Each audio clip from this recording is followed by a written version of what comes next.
বেছে নিয়েছেন পাক্কা ইমানদার যারা, তারা সংগ্রাম করে কার পথে? আপনারা কি সংগ্রাম আল্লাহর পথে করতে রাজি আছেন? কারা কারা দুহাত তুলে দেখা। লিল্লাহে তাকবীর, লিল্লাহে তাকবীর, লিল্লাহে তাকবীর। আল কোরআনের আলো, আল হাদিসের আলো, ইসলামের দুশমনেরা আমার নেতা তোমার নেতা লিল্লাহে তাকবীর। তাহলে পাক্কা ইমানদারের সংগ্রাম করতে হবে কার পথে? কিসের জন্য?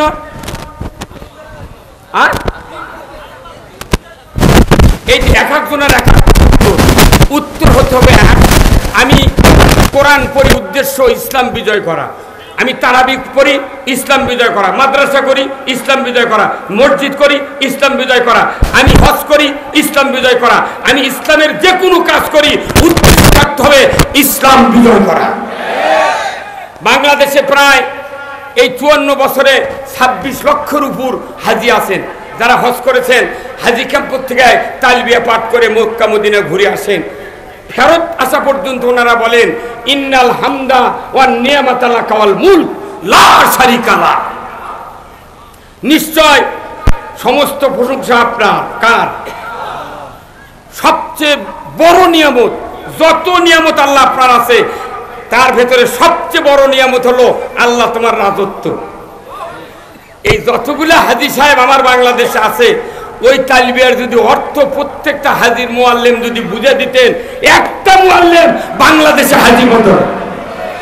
হজটাই হলো বড় রাজনীতিগত, ঠিক কিনা? তাহলে সবচেয়ে বড় নিয়ামত কি? আল্লাহর রাজত্ব। কি? আল্লাহর রাজত্ব। তাহলে আল্লাহর রাজত্ব করবনি। আল্লাহর রাজত্ব কি? কোরআন দিয়ে পৃথিবী, কোরআন দিয়ে কি চালাতে হবে? পৃথিবী।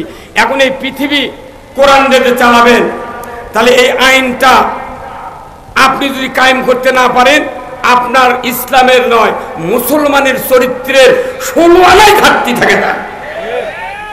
এই যে কত হুজুর বসে আছেন, আপনারা আছেন, অনেক মানুষ যা হুজুরের কাছে দোয়া চাচ্ছেন, আসসালামু আলাইকুম হুজুর ভালো আছেন, একটু দোয়া করবেন যাতে ইমানের মৃত্যু হয়।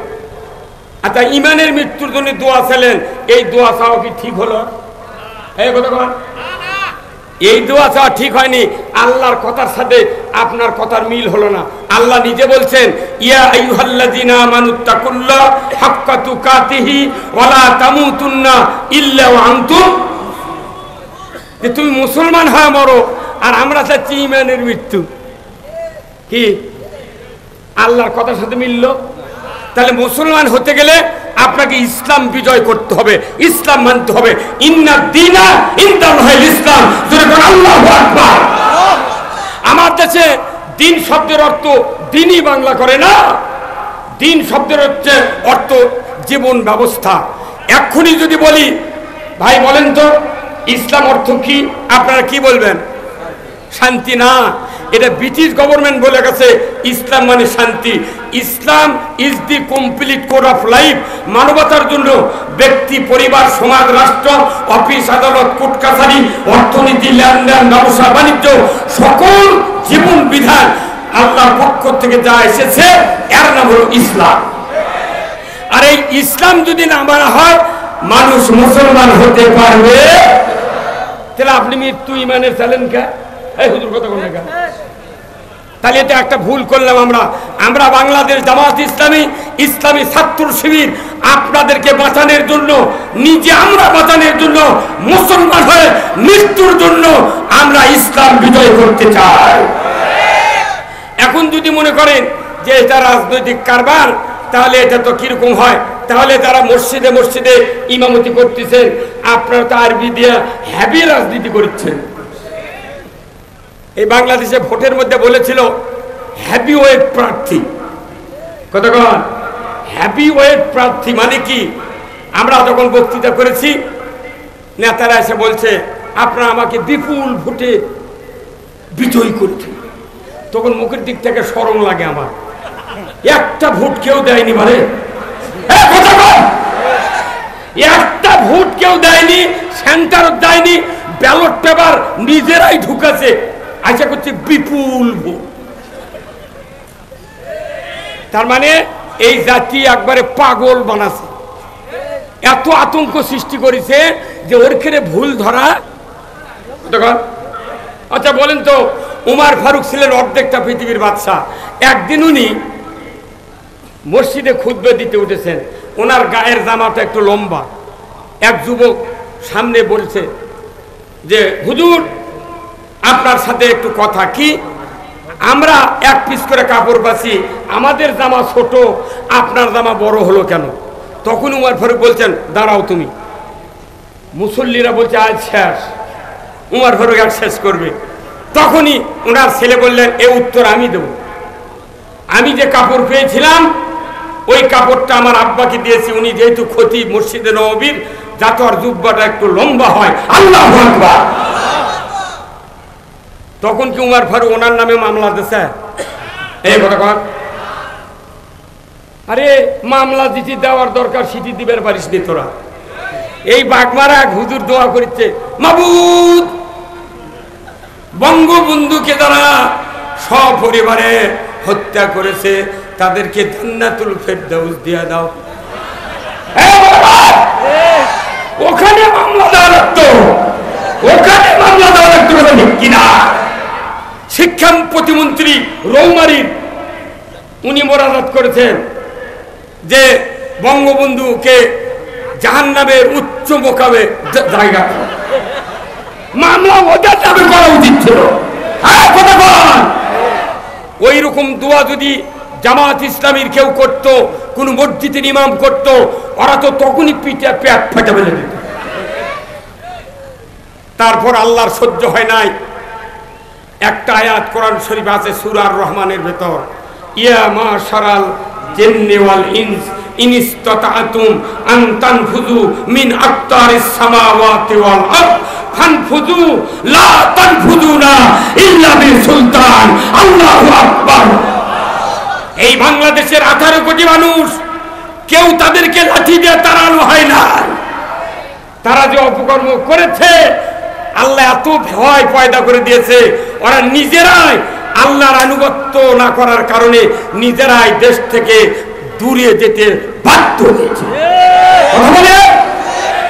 এখন আবার বলছে যে আমি কোনো তোমাদের কাছেই আছি, চট করে ঢুকে পড়বো। আসেন, আপনি তো বিচার বিভাগ নিরপেক্ষ করেছেন, কথা ঠিক কিনা? আইন নিজ গতিতে চলবি, আপনি যে কাজ করে গেছেন ওই গতিতেই বিচার হবে। আসেন, আছে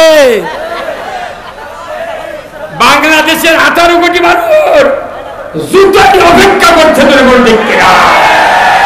আমরা উপদেষ্টাদেরকে বলেছি যাদেরকে গ্রেফতার করা হয়েছে, যাদেরকে গ্রেফতার করা হয়েছে বিচারের পূর্ব মুহূর্ত পর্যন্ত ওই আইনাগরে ঢুকিয়ে আইনাগরের সাপ দেখানো। কথা ঠিক কিনা? আমরা যে কষ্ট করেছি, জেলের 21 দিন আমাকে সেলের ভেতরে রেখে এই আপনার শেরপুরের গাড়ি দেওয়ার সাত্তার চেয়ারম্যান আর তালোরার নজরুল চেয়ারম্যান, এই দুই বাঘের চিপাত আমাকে শুয়ে থাকে। 200 পাওয়ারের বল বুকের উপর দিয়া বাহিরে সুইচ। কি অপরাধ করেছি? কথা বল, কি অপরাধ করেছি আমরা? আমাদের একটা অপরাধ, আমরা কোরআন বিজয় চাই। আমরা যত বক্তৃতা করি না কেন, যত সুন্নাত মানি না কেন, ইসলামী রাষ্ট্র ছাড়া নামাজ কায়েম হবে না, চুরি বন্ধ হবে না, পর্দা ফরজ হবে না, সুদ হারাম হবে না, দুনিয়াতে দুর্নীতি ওয়াকারেজ কোনোদিন বন্ধ হবে না। আপনার ভাই ওয়েল্ডিং এর দোকান চেনেন? ওয়েল্ডিং, এইটা ঝালাই করে, দেখবেন কারেন্টের লাইন আছে মিটারের থেকে, একটা ঝালাইয়ের মেশিন আছে না, ওই ঝালাইয়ের মেশিনের একটা কানি দিয়ে তার দোকান আছে, ওই মেশিনের থেকে আরেকটা লাইন বার করে তারই মাথার একটা পাতি কিংবা রড প্যাঁচ দিয়ে রাখছে। সেই রডের শরীরে কয়েক হাজার ফোঁটা, যেটা ঝালাই করবে তারই গায়ের উপরে রড ফেলে যেত। আচ্ছা, এখন আর একটা কারেন্টের লাইন নিয়ে দেখবেন একটা স্টিক আছে না, এইভাবে ওই স্টিক নিয়ে ঝালাই করা বাদ দিয়া আগে ওই গ্রিল মিস্ত্রি করছে কি ওই রডের বুরিংয়ে 2-3টা ধাক্কা দিয়েছে। তখন এই রড বলছে ভাই তুমি করবে ঝালাই, আমার কষ্ট দাও কে? তখন গ্রিল মিস্ত্রি বলে যে টেস্ট করতেছি লাইন আসছে নাকি। কথা কর। আচ্ছা কেউ যদি আর্থিং এর এই লাইন যদি অফ করে দিয়া কিয়ামত পর্যন্ত ঝালাই করবে চায়, ঝালাই হবে? এই দুর্গম ঝালাই হবে? আমরা যারা বক্তৃতা করি আল্লামা সাইদির থেকে শুরু করে আজকে 54 বছর ধরে যত আলেম ওলামা ইমামতি বক্তৃতা করতেছি, এই বক্তৃতাগুলো হলো ডাইরেক্ট পাওয়ার হাউসের কারেন্টের লাইন। কথা ঠিক কিনা? দেশে কারেন্টের লাইন, কিন্তু কারেন্টের লাইন দিয়ে তো কাজ হচ্ছে না। রাষ্ট্র শক্তি হলো আর্থিং এর লাইন। কথা আমরা বলবো সুদ হারাম, রাষ্ট্র শক্তি সংসদে সুদ হারাম করবে। আমরা বলবো চুরি হারাম, চুরির হাত কাটো, ওনারা হাত কাটবেন। জেনা হারাম, সঙ্গে সার করো। কথা ঠিক কিনা? দুর্নীতি হবে, তাকে বিচার করো। গাঁজা খাবে, দৌড়া মারো। ইয়াবা খাবে, দৌড়া মারো। আজকে দেশে কোটি কোটি পুলিশ জেলখানায় পাহারা দেয়, অথচ জেলখানার ভেতর গাঁজা নিয়ে ধরা পড়েছে। এই বগুড়া প্রাণ কেন্দ্র লটারি চলে কি চলে না? কতক্ষণ জয়পুরহাট থেকে এসে মাথায় নষ্ট রাজ্জাক মামা। কতক্ষণ আল্লাহ কোরআনে বলছেন ইন্নামাল খামরু ওয়াল মাইসিরু ওয়াল আনসাবু ওয়াল আজলামু রিজসুম মিন আমালিশ শায়াতিন ফাস্তানিবুহু লাআল্লাকুম তুফলিহুন। মদ, জুয়া, লটারি, মূর্তি পূজা এইগুলি শয়তানের কাজ, এইগুলি হারাম। যারা করবে না তারা সফল কাম। যেরকম আল্লাহু আকবার। এইগুলি রাষ্ট্র শক্তি ছাড়া 99% নয়, 99.5% ইমান নিয়ে বাংলাদেশে বাঁচার উপায় না। অথচ মসজিদে খতিবরা আমরা বলি প্রতিদিন সানি খুতবা। আগামীকাল 1:15টার সময় খুতবা হবে, 1:15টায় খুতবা হবে। ওয়াসুলতানু জিল্লুল্লাহি ফিল আরদি মান আহনা সুলতানাল্লাহি ফিল আরদি আহনাহুল্লাহ। तमाम মসজিদের ইমামের কাছে আমার আহ্বান, এটা আল্লাহর রাসূলের হাদিস, রাষ্ট্রনীতির হাদিস। রাসূল বলছেন ন্যায়পরায়ণ শাসক আল্লাহর ছায়া সদৃশ্য। যে বা যাহারা ন্যায়পরায়ণ শাসক কায়েমের বিরোধিতা করবে তারা যেন আল্লাহর বিরোধিতা করলো। কথা ঠিক কিনা? আমরা সাবধান হয়ে যাই, নামাজ পড়ার পরে যেন আল্লাহর বিরোধিতা না হয়। আসুন আমি আপনাদেরকে খুব তাড়াহুড়া করে যে কথাগুলি বললাম, 1 নম্বর উদ্দেশ্য হলো বাংলাদেশের মাটিতে ইসলামী রাষ্ট্র কায়েম করতে কারা কারা চান দুহাত তুলে দেখা। লিল্লাহে তাকবীর, নারায়ে তাকবীর। আল কোরআনের আলো সংসদে জালো, লিল্লাহে তাকবীর। আলহামদুলিল্লাহ, আমি আপনাদের সামনে যে কথাগুলি বললাম, আল্লাহ তাআলা আমাদের সকলকে এই কথা বাস্তবে রূপ দিয়ে দেশে শান্তি কায়েমের একটা রাস্তা উৎপন্ন করার সুযোগ আল্লাহ তাআলা আমাদেরকে দিন। মহান আল্লাহর দরবারে শুকরিয়া আদায় করে দোয়া চেয়ে দোয়া করে আপনাদের কাছ থেকে বিদায় নিচ্ছি। ওয়া আখিরু দাওয়ানা আলহামদুলিল্লাহ। আসসালামু আলাইকুম ওয়া রাহমাতুল্লাহি ওয়া বারাকাতুহু।